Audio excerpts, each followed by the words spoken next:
pops told me in this life, when you fall, never quit. I'm just trying to chase a bag while you running off the lip. Disinfect, disrespect, Brody, keep it on his hip. I'ma keep it 100 till it's time for me to go. But in the meantime, I'ma chase hundreds to the throat.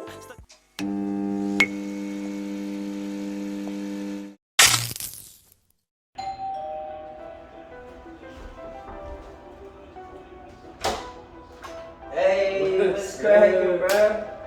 Wait, Arthur in the I building. appreciate you, man. What's up, gang? Appreciate you for sliding through, man. Yeah, it's got a. Ooh, okay. Ooh. Spark it.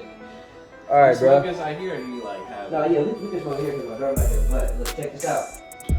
Before we get to the smoking, nigga, this nigga came into the motherfucking tavern, nigga, with some shit rolled already. This nigga ready to go. So we smoke there or what? Before we smoke, nigga, check this out. Every nigga that slide through to the tavern, gotta take a shot. Okay, I got You you. know what I'm saying? So right now we got some Jameson on deck. Oh yeah, For the I love the holidays. Jameson, the whiskey. You feel me? You know what I'm saying? Can't go wrong. I'm gonna pull you up in that Grande Tavern Arthur Kelly shot glasses, nigga. Shots don't taste good. Brother unless you come out monetizing with it. everything. The plates, the glasses.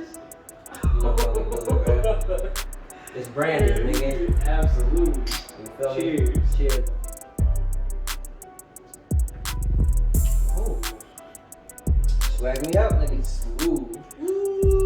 Go ahead, light that up whenever you ready.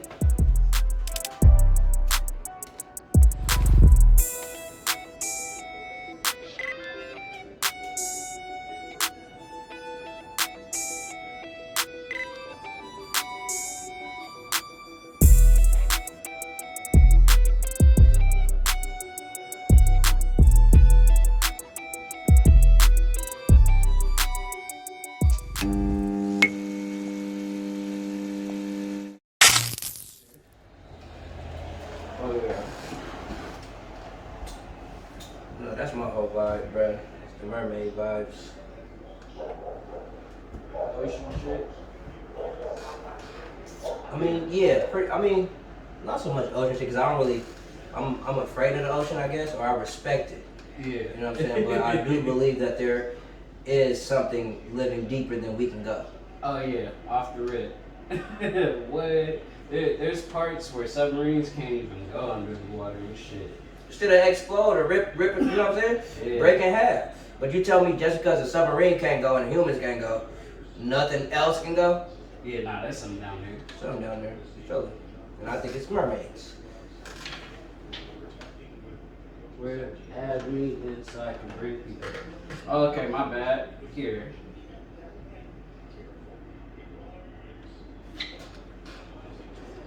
The interview we're interviewing in Oakland. We in Oakland, you guys. Hey, where the interview at? Oakland. Nigga, I never said where it's at. I said where you starting. Oh, we starting right now, dog. It's an experience. It's not an interview, it's an experience. We about to eat, we about to drink, we about to scheme, we about to get it in. Yeah. What y'all finna talk about? Just What we gonna talk about? We gonna talk about where this nigga came from, we gonna talk about where he at, and we gonna talk about where he headed. And then we might have some gems up in there. We might drop a couple gems too. You know what I'm saying? Just to put our niggas on. yeah. Alright, this is it, man. Y'all Somebody asked me how many Happy plays Thanksgiving. did I have today. I've already had 3 plays today. Working on number 4. Alright, we watching. Big boy status. That was my cousin Derek right there that called me. Shout out Derek King. You feel me?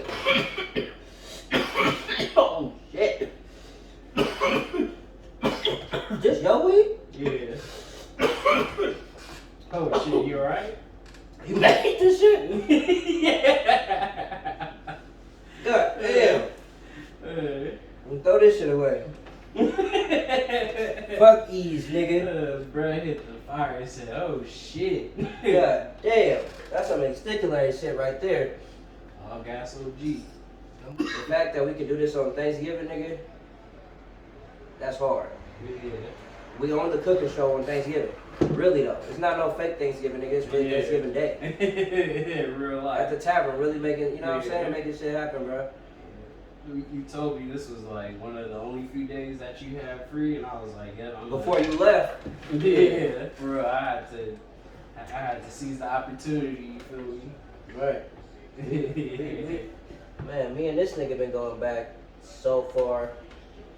Like, when I first moved from Compton to San Francisco, that was 2002. I met that nigga that summer because I went to the fucking preteen camp. You know what I'm saying? For the church. That's how I met this nigga. And the reason I remember this nigga, bro, is because he was the only nigga who was like, he reminded me of myself. Like, like, you could tell, like, wasn't no nigga gonna punk this nigga. But he wasn't into, like, acting like he was hard. He was just a funny, cool nigga. And he didn't mind being a funny, cool nigga.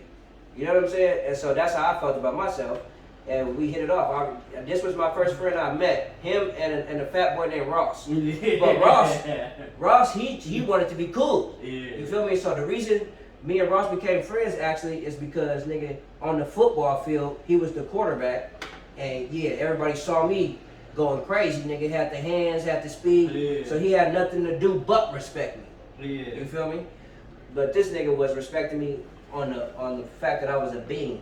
You know what I'm saying? Like, I felt like me and you connected at a young age. At a camp where I didn't know nobody, nigga. When I went home from camp, oh yeah, I got a friend named Sloan. So then anytime we went to do some shit, like, you know, when all the counties met up and shit, I'm looking for my nigga. Tapping in, right. Straight up. I'll be like, oh yeah, where's that nigga Art at? Mm-hmm. Shit, young kid, bro, that's crazy. So it's cool that we back here with it, nigga, like. I know, I'm 30, 31 myself right 31? now. Yeah. Went through a whole life. Came back around, nigga. Back right here. But that just goes to show you the real is for sure gonna tap back in and always stay locked in with you for life. No, for sure, bro. I'm always watching what you're doing, like, since social media and that shit popped up. I think back in that day we had MySpace. Mm-hmm. Some shit, bro. Oh my God, MySpace. Man. I don't know if you remember all these people, but you remember Alex, Big Alex Martin. Mm-hmm. You remember him? He was like probably the biggest nigga from our sector. He had the afro and shit. Yeah. So I was kicking with him. You remember? I know you remember Diego. Everybody remembers sure. that nigga Diego. For sure. Fucking Diego, hey, he was one of the. Hey, I'm not gonna lie. He was one of the flyest niggas back in. Back when we was little, huh? Yeah, he was ahead of his time. I'm not gonna lie. Oh, we gonna give it up for Diego right now. That nigga was ahead of his time for a second. Him and y'all had a nigga named DeMarcus. Yeah, DeMarcus. Yeah, they used to That's hang my out nigga together. too. Antioch, yeah. You know what I'm saying? Y'all niggas was ahead of y'all time, nigga, but nigga, we didn't caught up and where y'all niggas at? Y'all niggas is slacking. I'm not, y'all niggas slacking and lacking. Nah, I'm fucking with you. But that's funny, bro. The fact that we can remember the same things and have the same feelings about shit. That's because we really like grew up together. If y'all knew anything about the church that we went to, bro, like if you fucked with a nigga that went to that church, you gonna continue to fuck with that nigga. Yeah, you know what I'm saying? real. Because like that, I don't know. They made it like you said, they was making divisions and shit. Like this my squad. Like I was like, oh shit. They was really gang banging up in the church. You feel me? Like shit, nigga. Because what it was is when we were kids, like little ass kids, they would just let everybody hang out with everybody. But they would see the ones that would always get in trouble. And then the parents you would just see some of your homies just stop kicking it with you no more because it would be like, oh yeah, like he's masturbating. Or no, it wasn't like that. It was like maybe stealing some shit or breaking some shit, getting into some trouble, not being in some place that you wasn't supposed to. Y'all didn't have that? Y'all didn't have that issue, bro? Look, the reason why niggas stopped coming around our shit, bro, because they was too impure. That's what they were, nigga. No. They used to use the word impure. Oh, such and such. They used to ask niggas, how much are you masturbating? Like, this like when you get to teens and shit, right? Mm-hmm. How much are you masturbating? How much are you looking at porn? When did you do it? you know, what was it surrounding? You know what I'm saying? Like, I'm like, what the fuck going on? And then you would see your friends who was looking at porn like 5 days a week. Niggas, a couple weeks, they wouldn't be showing up. They be showing up less and less. And then we like, damn, the porn got to that nigga. Like, no, they kicked that nigga out. They got that nigga up out of there, bro. He's encouraging porn watch. Fuck out of here, nigga. Yeah, what was hella crazy is they were big into that, but I never really fucking had that problem or even talked to them about some major See, because shit. y'all was in a, you know what we used to think? Because we was from San Francisco County, right? So we used to feel like the Alameda County, it was really the Oakland County. But, but we used to feel like, damn, them niggas is lucky. They can do whatever they want. They, you know what I'm saying? Because y'all had, bro, Ross was the baddest nigga at y'all thing, bro. We felt like he was doing everything. That nigga was bad. He was a bad kid at church. That's just that. Shit. So, San Francisco was like, watch out for them niggas. What, you know what I'm saying? Yeah. One of y'all niggas had fucking weed at the fucking church conference. That was the biggest thing, bro. Like, oh my God, this nigga got weed. It was like, in the, you know how they had the San Jose shit in the summer? Yeah. This nigga got the. I forgot. I ain't gonna. It don't matter who it was, but. Oh no, I was for sure smoking back. No, was I? No, I wasn't smoking back then. But I remember it was Donovan and that nigga Ross. Let's see the niggas. Look, I said it don't matter who it was, but. I remember niggas come back loaded. I remember. I'll be like, damn, them niggas is hella funny. I'll be like, damn, them niggas is roasted. Everybody. No filters back No then. filter. Y'all was on some shit, boy.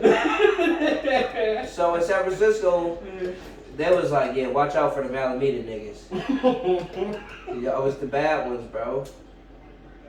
And then like when we used to play basketball in the church league, y'all used to do the most fouls and y'all used to do the most cheating and shit. Y'all niggas used to have niggas from Castlemont High School come play in the motherfucking church basketball league, bro. Dunking on it, all kind of shit was going on in Alameda, bro. So they made us feel like them the bad niggas. I remember when Jesse and them started coming to Jesse, oh fuck. yeah, the Samoan. Bro, Jesse was my nigga. I remember him. I remember that nigga, bro. He was a real ass nigga for sure. Bro, Jesse used to show me a lot of respect too, cause he had one time tried to try me, right? And I think that's what be happening. Or maybe I just look like a nigga to try. You know what I'm saying? I don't know. But nigga, he tried me, and I just at the church, nigga, I was fighting the niggas, the counselors. What do you call them? The team leaders at the church. Nigga, I was nigga. So I was just shutting everything down, and then it was at a camp too, and me and him became real good friends. I remember that nigga, bro. He was in your basketball team too. That nigga was big as fuck. I remember that. That nigga Alex used to always big boy that nigga. It was two big boys. My nigga Big Alex was always big boy that nigga. Alex was my nigga Alex had two. That nigga had two basketball moves, bro. He was hitting them on that nigga. God, them games were hella hype. There was hella people that like. What's crazy is they kept that church so lit. There was hella people. I remember my dad used to say that they used to go door to door in East Oakland, knocking on people's doors to convert them to the church. Bruh. And and it was just whatever, like it would go everywhere. And so we just. Damn, that was back in the day shit. I don't even know if they do that anymore. Hell no, you can't get that.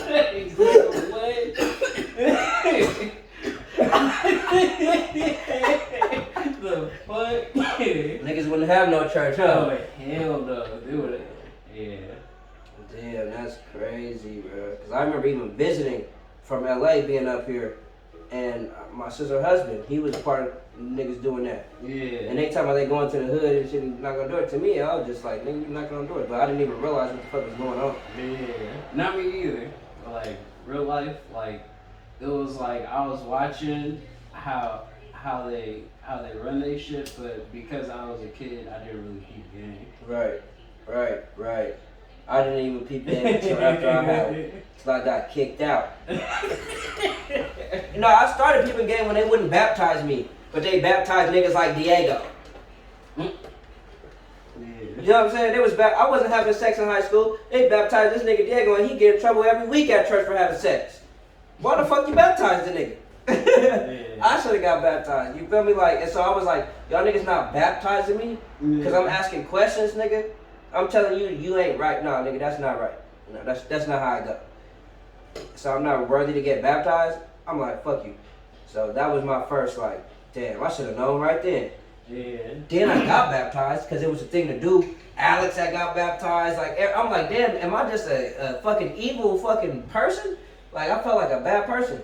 You know what I'm saying? Because they wouldn't baptize me. So I'm like, I gotta get baptized. You know what's so crazy?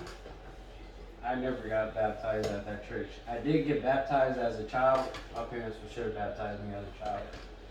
But at that church, they made it like such a big thing and a big commitment. And like, shit, that shit fucked me up because I was like, real life, yeah, I'm not ready. Right. You guys are trying to, I feel like you're trying to suck me into something that, or even a lifestyle that I kind of really don't want. I want to. Don't want to commit to. Yeah. Because, yeah, I don't know. I felt like, even as a kid in my spirit, I've always felt like I wanted to travel and walk, like, all around this earth, you feel me? Right. So, it's like, I want to experience everybody's cultures, everybody's religion. Right. You know? I don't want to be like, this is the way, the only way. Yeah. But I mean, I'm still based, like, I'm still Christian based. Like, Right. Like, I still have my Christian beliefs. That's what you beliefs, grew up on and shit. but I don't believe that I need to go to church every day to show that that's my faith. Right. You know what I think that is, bro? Is like, because when I break it down for myself, I feel the same way, right? And I think what we got from going to a Christian church was at the centerpiece of it. Like, my favorite scripture, they always say, what's your favorite scripture? This is it. Nigga, God is love. Yeah. And so if you understand God is love, God is an overall being, right? Mm-hmm. And usually, in most cultures, it's a positive being. So to me, that when it said God is love, that means that love is God. So if you let love be God, you should be good in life. Yeah. You see what I'm saying? That don't mean that whatever you doing, I don't fuck with, so it's wrong. No, that means I love you. Yeah. You know what I'm saying? All it means is throw love, receive love. You'll get love. You know what I'm saying? Like usually you'll win with love. That's what that means. But yeah, I think that church did do, you know, a lot for my development and shit. I mean, like learning to question things and not be, you know, just a person who just sits there and takes shit. You know what I'm saying? Yeah. Like it helped me question things. If you read the Bible and shit, bro, that's critical thinking skills. So anybody who read the Bible and they really reading it, they gonna sit there and have critical questions. Yeah. You know what I'm saying? And if you're not asking them critical questions, you're just being led with what the people who are reading the Bible is telling you. Yeah. And you letting them manipulate you and use you. You know what I'm saying? Yeah. Because they have the knowledge, because they looking at it, and you really not. You just looking for a leader. You know what I'm saying? Yeah. So that's what it taught me. That's what I feel like the church let me, you know, realize, nigga, you gotta be your own person. Yeah. Off the rip. I mean, but I feel like that church will always be there for people who need it, because there's always people that come to that church that really need the help. For surely. So I can't discredit or discount anybody's church or anybody's anything.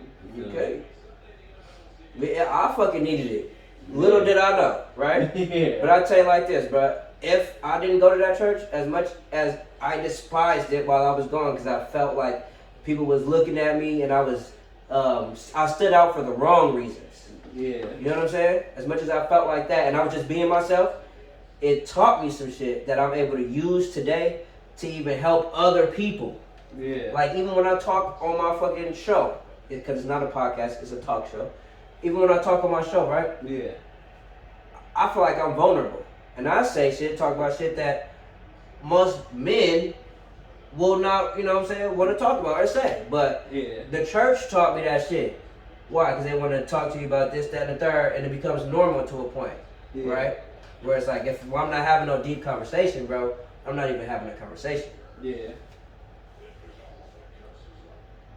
But that's like the good shit that I feel like, you know, it taught me, like I said, critical thinking, all that shit. You can't discredit nobody's shit. I don't care if they go to the mosque. I don't care if they say that they, you know, practice Buddha. Whatever it is, nigga, whatever helped them love others, you should encourage.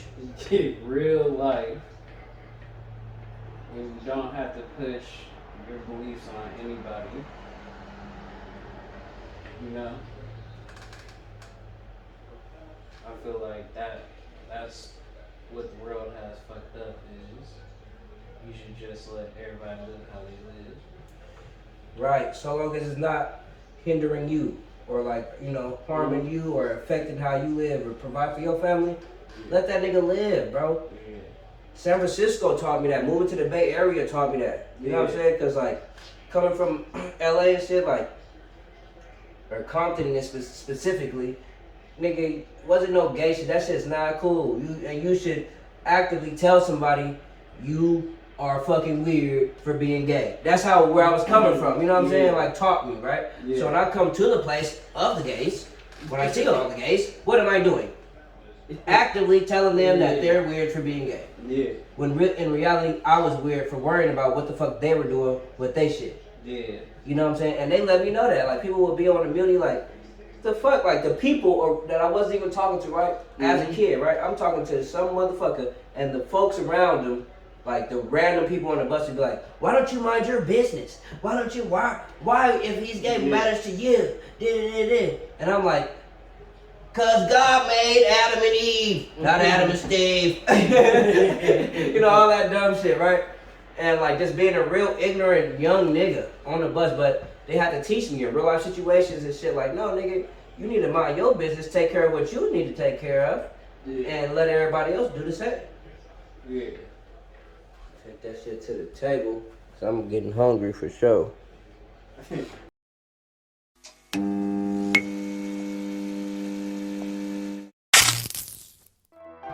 You already know that's the mac and cheese, nigga. This right here, this is extinguished chicken rolls.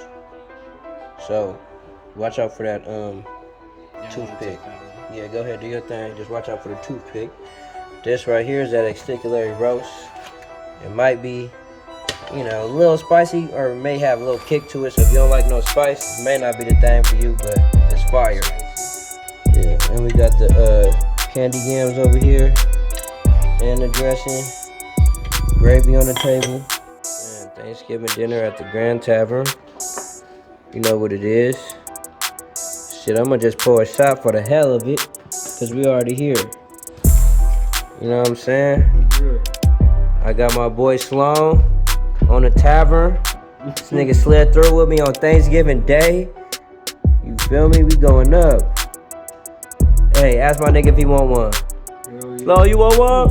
That nigga said, hell yeah. So we on one. Cheers.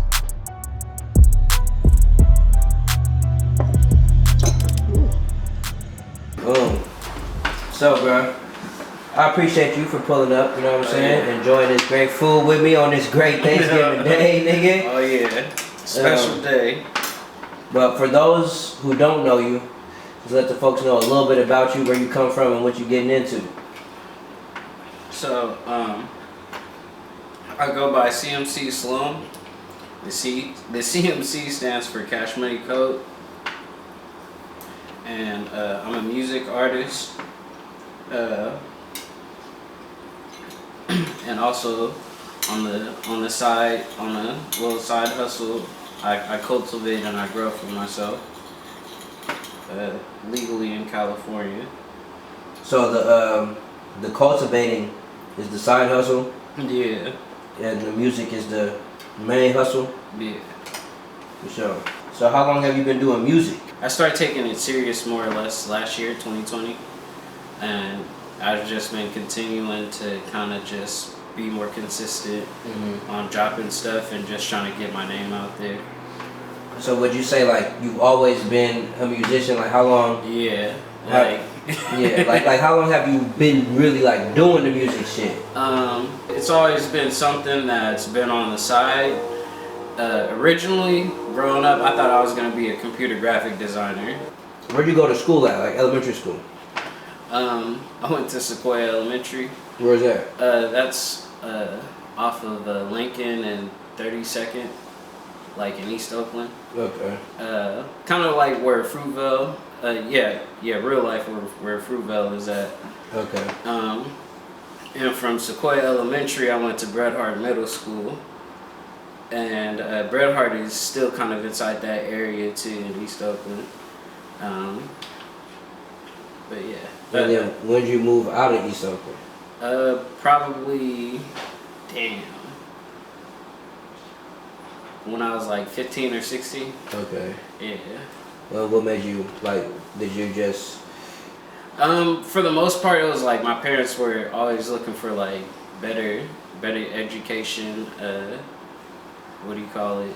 Opportunities and stuff. Right, like you said earlier. Yeah, like I was going to a lot of private schools and shit. Mm-hmm. At first, I was like in public school, Mm-hmm. and then as I started getting older, they were trying to prep me to go to college. And crazy thing is, I didn't even go to college. You didn't even end up going? Yeah, I just felt like I could provide for myself without going to school. Mm-hmm. Like I've already learned what I needed to learn to kind of survive. Mm-hmm. Right. What type of kid were you? Were you like a introvert type kid? Were you an extrovert? I've always been a funny guy. All throughout life, but my parents they've always tried to figure out, like, one thing I would say is my parents were always supportive of kind of what I like to do. So if there was something that I said I like to do, they kind of threw 110% at it. Right, So that's hard. when I told them like I kind of want to learn karate and self-defense, like they real life put me in karate school for like 2 years, and then when I said I got bored of it, they're like, oh, okay, well shit, what do you want to do now? And from there, I remember I was playing instruments. So I was playing the flute, I played the violin, and I played the violin for like 2-3 years, but I never really was like rapping though. Like I was always doing choir, singing shit, you know, school sing shows and stuff. And I still like to sing, like now inside my music too, like I mix. So you like, can sing? Yeah. Oh, or, I mean, I kind of have my own voice, you feel me? Right. You know?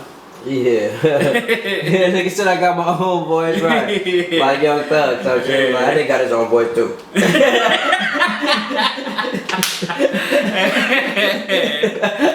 That nigga crazy. I like that though. Yeah, I kind of got my own voice. Yeah. Who was it that made you want to rap? I really started gravitating towards rapping when I really started working and hanging out with my cousin Derek, and he was already established somewhat when I really started working for him as his manager or his tour manager. What do you call it? My cousin was the spark, and I was the fire, the driving force of it. I was about to say, have you heard any of my new stuff? Yeah, that's what we was about to get into. So, Yeah, all my music's for sure personal too. yeah, so I saw that the new music video you put out. Yeah. You know what I'm saying? You were saying like you did karate and stuff, or what you said? You did kung fu? I think it was kicking and punching. Yeah. For sure. Yeah. No, I was for sure in karate as a kid when I was younger, but the karate uniform inside the music video was a reference to the video game, for sure. Okay, it had nothing to do with you. Yeah. Bro, you know what's crazy about that video too is that that guy, that's when I hit you up too, like, bro, how you know what the fuck? Like, that guy is a friend of my girls, and I help them do their podcast, and so they did one of their podcasts at his shit, because they were like talking about like self-help and wellness and shit like that, so they were like working out, and they went to his shit for a boxing class, because I guess they had went to high school together. I'm like, oh damn, like this is crazy. Like, small world, right? Yeah, I'm telling you, I be so networked all around the place. I particularly got that spot from my cameraman. You know, he goes by Philip Mendoza, a really good, what do you call it, photographer and video editor. He basically, because he also, on his side hustle of doing photography, he like trains and does like Muay Thai. Wow. So like he trains in all these gyms and stuff. And when I told him, I was like, hey man, like, I need a gym, like dojo scene location. Right. And he was like, bro, I got the perfect place. That's crazy how this shit works, bro. Yeah. That's crazy. So is that your first video? That's my second video. Okay. So what was the first one? My first video was the song that my cousin had wrote for me. Oh, you did a video to it too? Yeah. Okay. And he shot the video too. Oh, for sure. We gonna check that shit out. He shot the video and did the video editing. On YouTube? Yeah. We on YouTube, man. Like I said, shout out to Derek King. That's hard, bro. So you started doing the tour management with your cousin. Yeah. That enticed you to do your own thing. Yeah. And that's where we at right now. Yeah. So after my first tour with my cousin, he was like on a hot roll, and he had started throwing shows out here in the Bay Area. Like I don't know if you remember the Red House out here in Concord or Walnut Creek. Like it used to be a little it used to be a place where you could throw shows and do like parties and stuff. Okay. It's shut down now, but back then we were fucking running it up. We would like book like other Bay Area people that were coming up, Mike Shern. We were booking Leaky Bow. Okay. Like we were running shows up. Like it was a crazy time. And then after we had started, after we stopped doing that, Derek had got invited to go on tour again with Sage and SOB. Oh shit. And so we did a whole West Coast tour with them. And you were the tour manager? Yeah, throughout this whole time. Throughout this whole tour. So that's interesting, right? Like, you the tour manager, so you pretty much, seeing the ins and outs of the business, right? Yeah. Like firsthand. So Yeah. what makes you like go ahead? Because I would think that if a nigga saw firsthand this business, I'm not trying to rap. I'm gonna try to do more of this business. You know what I'm saying? Like, Yeah. So what made you want to do the opposite? Like I said, I've always felt doing music myself is kind of the way to go. I kind of want to build something and then put something under my kid's name. And music always has, music lasts forever. Once it's on Apple Music, iTunes, doesn't matter if it happens in 10 years, 20, 50 years, like it could just pop. Like everybody listens to it and they're like, damn, we really like this song. Like you will always get those streaming revenues, especially if you own your own, your own rights to your music and stuff. So, but seeing that shit up close and personal never deterred you from like, man, I'm not trying to be a rapper. Like this shit is like, I don't know. You were a tour manager, right? So even I'm watching this show right now. What the fuck show was it? The niggas was on tour and it was just crazy. I forget what show it was. But I'm like, man, nigga, I would not want to be a artist. Like, I might be the manager. It's the Kevin Hart shit. The new shit he got on Netflix. The real life shit. And he's like on stage all night and it's like a hectic ass shit. Granted, he do some crazy shit. But it's still being that person, right? I'm like, I'd much rather be the manager, the security guard, the bitch who write the jokes, just a person surrounding this person other than being that person. It seems like a lot of headache and shit that I don't want to deal with. And seeing it up close and personal never deterred you. Nah. So like firsthand, like you see you see who's built for it and who's not built for it. And like I said, the first time I seen my cousin perform, and even all the times after, like each show, like I've seen him like put 110, 120%, and outdo the people that you know that we're going on tour with. Not the headliners, but like the other openers that are, what do you call it, with us? Right. You know. So what do you think that it takes to be a performer every day, you know, and every night? And what is it that you think you have that you can bring to being one of these every day and every night performers? I feel like a performance is like something that everybody should remember. Like it should have something memorable that like that person in the crowd could be like, you know, fucking. Because I've had moments where it's like, damn, like where I've been in the crowd, you know, going to shows growing up too myself. Right. It's like, damn, I want to fucking be that person, or damn, like this shit is so memorable, I want to go to another one of this person, you know, this person's shows because it captivated me so much. Right, like Kanye, you know, like Kanye. You know, it's like something that you can't see on TV. You can't watch a video of it. Right. When you're like right there, it's like there's something magical about it. I swear to God. Right. And like the adrenaline rush, like I've because my cousin too, like he would always show love, and he would always tell his homies and his niggas, oh yeah, everybody come on stage for this song. And you know, when everybody gets on stage and everybody's fucking, you know. You know, when you're in the light, you're just like, oh feeling, shit, bro. Yeah, I know exactly what you mean, bro. Yeah.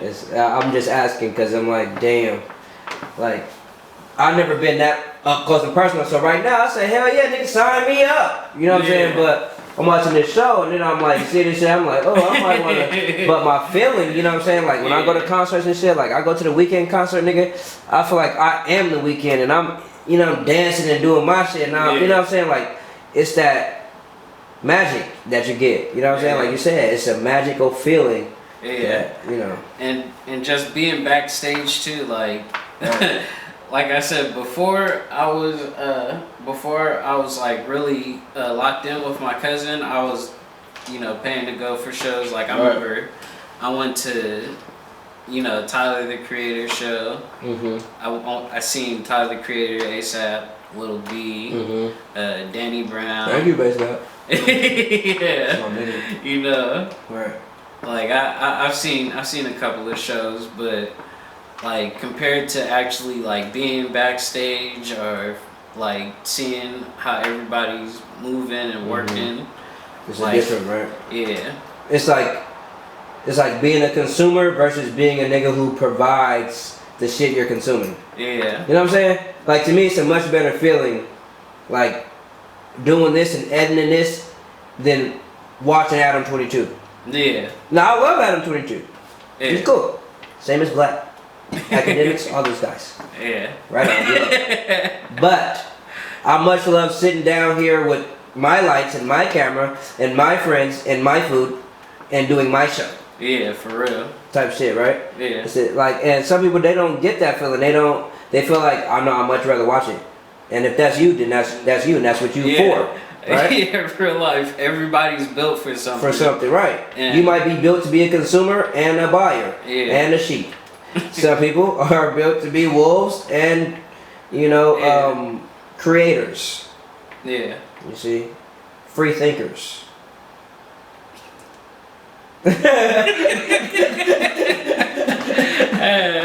No, but that's some real shit though. He's talking real shit. I'm laughing because I'm high, but that's some real shit. No, for real. Like that's how I feel about shit in general. So it's cool when another motherfucker just makes me, you know what I'm saying, feel it, and they just say it in a different way. Yeah. But it makes me feel like, yeah, nigga, you are on the right track, or you're thinking the right way. Yeah. You know what I'm saying? Yeah. Cheers to that. But what we gonna do now, bruh, I'm full. You look like you stuffed. This nigga said he needed a to-go box or some shit. Real like life. That. What we gonna do now, bruh? Extra Mac.